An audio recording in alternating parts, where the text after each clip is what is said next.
L'une des leçons du marxisme consiste à ne jamais surestimer le monde des idées et des représentations, à considérer qu'il y a bien une réalité naturelle, physique, biologique, dont la réalité humaine historique constitue la dimension dialectique. Alors je cite Marx, « Ce que fait la conscience toute seule n'a pas le moindre intérêt.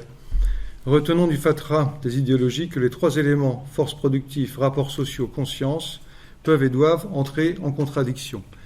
Les idées de la classe dominante sont à toute époque les idées dominantes, c'est-à-dire que la classe qui est la puissance matérielle dominante de la société est également la puissance spirituelle dominante. Les pensées dominantes ne sont que l'expression idéologique des rapports réels dominants, ces rapports conçus sous forme de pensée, donc des conditions qui précisément font de cette classe une classe dominante. Donc enfin, les pensées de domination, ce sont les derniers mots qui vont les plus m'intéresser. Donc c'est de Karl Marx dans l'idéologie allemande. Alors l'essentiel du tout petit exposé qui va suivre va consister à prendre le marxisme au mot dans toute sa vérité. 4 points vont guider, enfin 4 idées essentielles vont guider ce petit exposé. Premier point, aucune idéologie n'est indépendante vis-à-vis de la réalité des rapports de production d'une société donnée. Deuxièmement, les idéologies dominantes ne sont pas des causes mais des effets et des reflets des conditions matérielles qui les rendent possibles.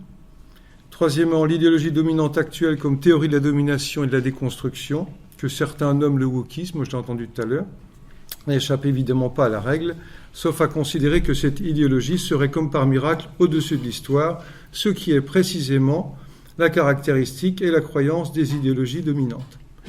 Quatrième point, le fait que la gendarmerie et la police soient particulièrement attaquées par les tenants de cette idéologie dominante, et non par exemple les fonctionnaires de la préfecture, les fonctionnaires des impôts, les fonctionnaires de l'éducation ou des affaires étrangères, n'est pas, à mon sens, dû au hasard. L'immense majorité de la population les soutient.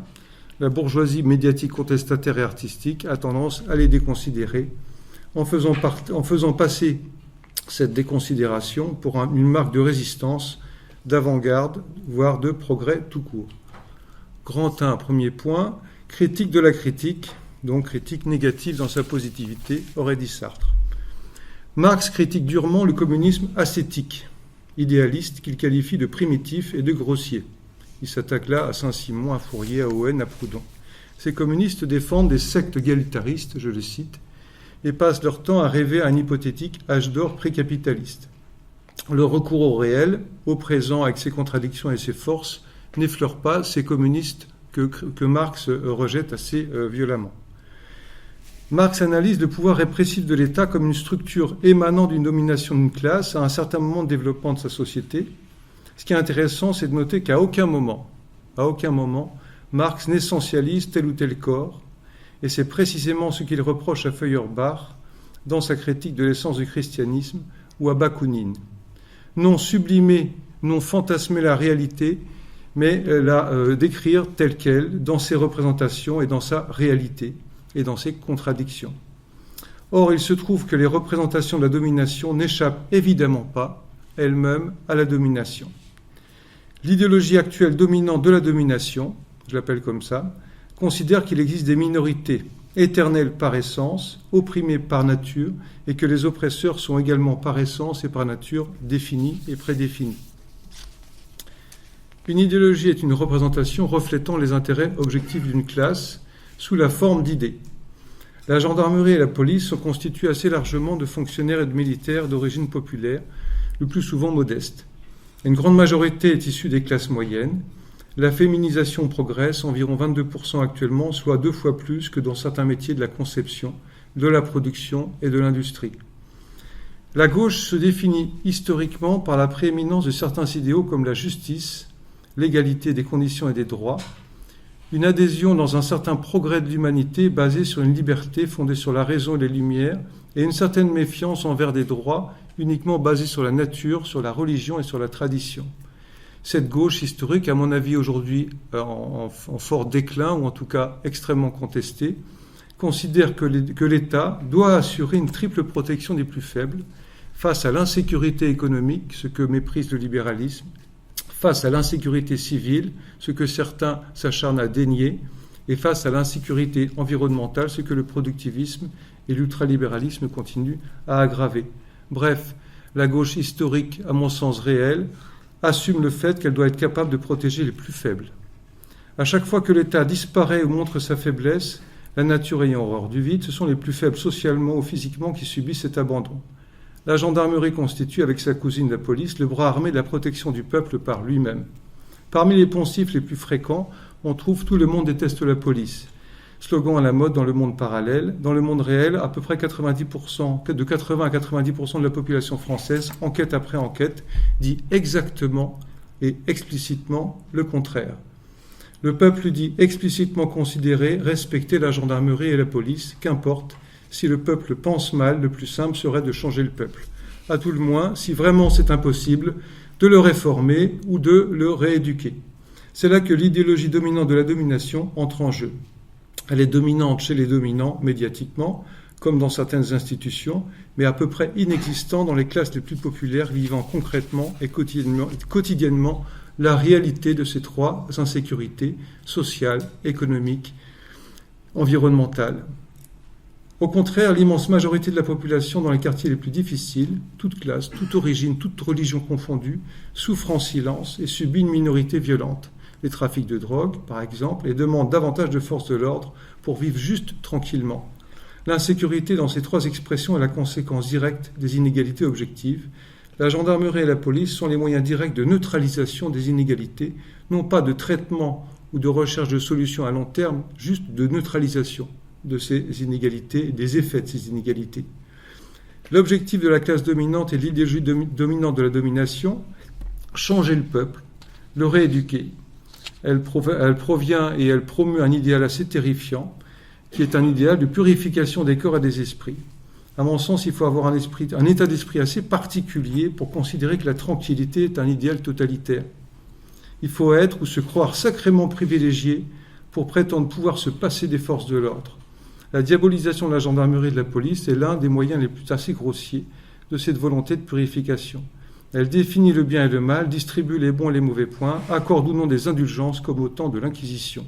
Et elle soumet les accusés, c'est-à-dire les nouveaux hérétiques, à la question. La gendarmerie et sa cousine la police protègent les vrais faibles, les vrais opprimés. Elle est réputée très justement et reconnue, remerciée par ceux et celles qu'elle sert H24.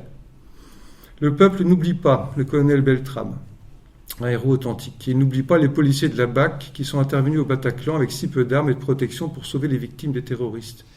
La bourgeoisie contestataire anti-gendarme et anti-police est passionnée par la haine de soi. Elle préfère adorer les idoles passées ou lointaines. Jamais les idéologues de la déconstruction n'appliquent la déconstruction à elle-même.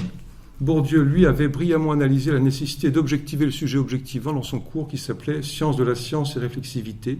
Sartre, dans la critique de la raison dialectique, développe un chapitre dans son introduction question de méthode qui s'appelle « Critique de la critique », ce que justement les idéologues de la déconstruction et l'idéologie dominante de la domination esquivent de faire à titre d'effort. Nietzsche qualifiait cette tentative cruauté retournée contre soi-même. Il me semble que cela qualifie précisément cette idéologie dominante de la domination. Petite philosophie du gendarme pour conclure. Il existe une forme d'impératif catégorique du gendarme. La formule du serment des officiers et des sous-officiers de gendarmerie est la suivante. Je jure d'obéir à mes chefs en tout ce qui concerne le service auquel je suis appelé et dans l'exercice de mes fonctions, de ne faire usage de la force qui m'est confiée que pour le maintien de l'ordre et l'exécution des lois. Donc c'est un décret qui a été signé conjointement par Manuel Valls et par Christiane Taubira. Dans sa formation, l'élève gendarme développe les qualités physiques, les aptitudes au combat avec le tir, le MSA, c'est-à-dire le sport de combat, le sens de l'engagement, de la solidarité. L'humanisme ici ne peut pas être théorique, comme dans toutes les professions en première ligne des souffrances humaines. Avoir des idées sur le devoir-être n'a jamais suffi pour passer de l'être au devoir. Avoir des idéaux sur la société n'a jamais ni suffi à rendre ne serait-ce qu'un seul service, une seule aide à la personne dans sa vie. Spinoza disait que le concept de chien n'aboie pas. Le concept de justice n'a jamais fait de celui qui le pense un homme juste. À la limite, il vaut mieux pour la justice parfois et le bien-être de la société un homme et une femme qui pensent parfois un petit peu moins au concept de justice sociale et qui soient capables de la servir. Ce que disait Marx du rôle de l'armée, de la police, pouvait correspondre aux réalités historiques des rapports sociaux de la fonction, objectivement contre-révolutionnaire au XIXe siècle. En 2024, personne ne reproche à Marx la critique des Robinsonades de Düring, le productivisme, sa conception matérialiste du travail, l'absence de prise en compte de la nature et de la cause animale. On considère à juste titre qu'une partie de sa critique avait toute sa vérité à la fin du XIXe, mais plus aujourd'hui. Eh bien, il en va de même concernant l'armée et la police. En 2024, le désordre finit toujours par profiter à ceux qui, socialement, sont les privilégiés. La violence et l'insécurité ne doivent pas être euphémisées et relativisées comme l'expression d'une révolte sociale quelconque. Les émeutiers et les délinquants sont pas et n'ont jamais été des révolutionnaires. Les premières victimes sont les gens les plus pauvres, les plus seuls, les plus vieux. On est aux antipodes de ce que Sartre décrit dans la critique de la raison dialectique. Au Bataclan, Adam Martin en Goël, mais aussi dans les enquêtes et les interventions quotidiennes, dans sa prévention de la police de proximité qu'il fallait être politiquement irresponsable pour enlever.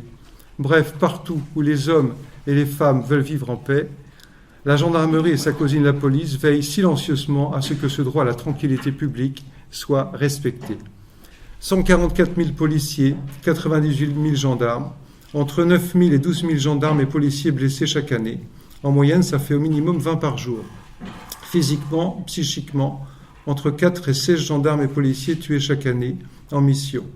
Plus de 27 000 refus d'obtempérer par an, c'est-à-dire un toutes les 30 minutes. Les gendarmes et les policiers utilisent leurs armes dans 0,7% des cas. Comment les forces de l'ordre, qui protègent la démocratie, qui supposent d'écouter et de supporter ceux qui ne pensent pas comme eux, comment les forces de l'ordre se comportent objectivement en cas de danger. En cas de refus par le conducteur d'obtempérer à une sommation de s'arrêter dans des circonstances exposant autrui à un risque de mort ou de blessure, le chiffre en 2021 était de 5247 pour 201 tirs, soit concrètement 3,8% des cas.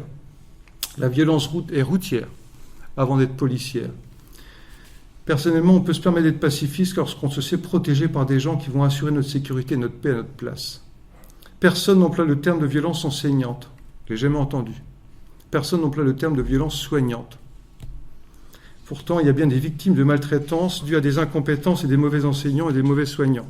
Analogiquement, évidemment, on pourrait faire la même chose avec la police ou la gendarmerie. Personnellement, je trouve l'expression de violence policière ou systémique totalement absurde. Mais il y a bien sûr des violences de policiers ou de gendarmes, d'actes éventuellement illégitimes ou illégaux. Ça tombe bien parce que l'IGPN et la loi sont faits pour les condamner. Donc l'idée de violence systémique est également de l'ordre du mythe. Ceux qui la promeuvent adorent combattre des moulins à vent en jouant aux résistants. Mais n'est pas Jean-Marie Guiste, un gendarme résistant de 24 ans torturé par les nazis, ou colonel Guillodeau, un héros de la résistance et martyr des camps nazis. Donc n'est pas ces gens-là qui veut. Dire la vérité, c'est évidemment insister sur le devoir de maîtrise et d'exemplarité. Et donc il faut l'admettre pour mieux travailler à éviter ces injustices et parfois des fautes graves. Nous laisserons le soin à bien d'autres experts en critique et des demi-savants en déconstruction, le soin de s'étendre joyeusement sur les bavures policières. Personnellement, je préfère reprendre l'exigence kantienne du terme de critique, à savoir l'évaluation des conditions qui rendent possible une connaissance et une action, une théorie et une pratique. L'abnégation, le respect, le courage physique sont des valeurs cardinales du gendarme et du policier. Toujours penser que l'héroïsme est à la morale ce que la sainteté est à la religion, ou le génie à l'art. Originalité et exemplarité font le génie. La sainteté n'est pas seulement l'écoute attentive et l'application, elle fait verbe et action à la fois. Elle devient elle-même la parole de Dieu. L'héroïsme ne relève pas du sacrifice ou du martyre, il est le courage porté à son maximum. L'héroïsme existe, il a un visage. C'était celui du colonel Beltrame, par exemple, qui prend délibérément la place d'un otage, qui meurt en héros en combattant dans l'accomplissement de son devoir face au terrorisme islamiste. Il était aussi incarné dans le visage de Lassama Bathily, ce jeune Malien, qui prend le risque de cacher des otages dans l'arrière-boutique de l'hypercachère et ainsi sauver ces gens des griffes du terroriste. La gendarmerie comme la police, ce sont des enquêtes, ce sont des actions quotidiennes, de protection, des interventions multiples, discrètes, d'écoute, de mise en sécurité. Il existe une philosophie de la médecine, une philosophie du soin, une philosophie des sciences et de l'éducation, une philosophie du droit. Pourquoi pas une philosophie de la sécurité publique ? Il y a les gendarmes mobiles, l'équivalent des CRS mais militaires. Il y a le fameux PSIG, comme la BAC dans la police, et l'élite de l'élite, le célébrissime GIGN, qui fête cette année ses 50 ans. 600 otages libérés, 1000 criminels arrêtés ou abattus. Impossible de terminer mon propos sans les féliciter et les remercier, bref, sans leur tirer modestement un coup de chapeau. Je vous remercie.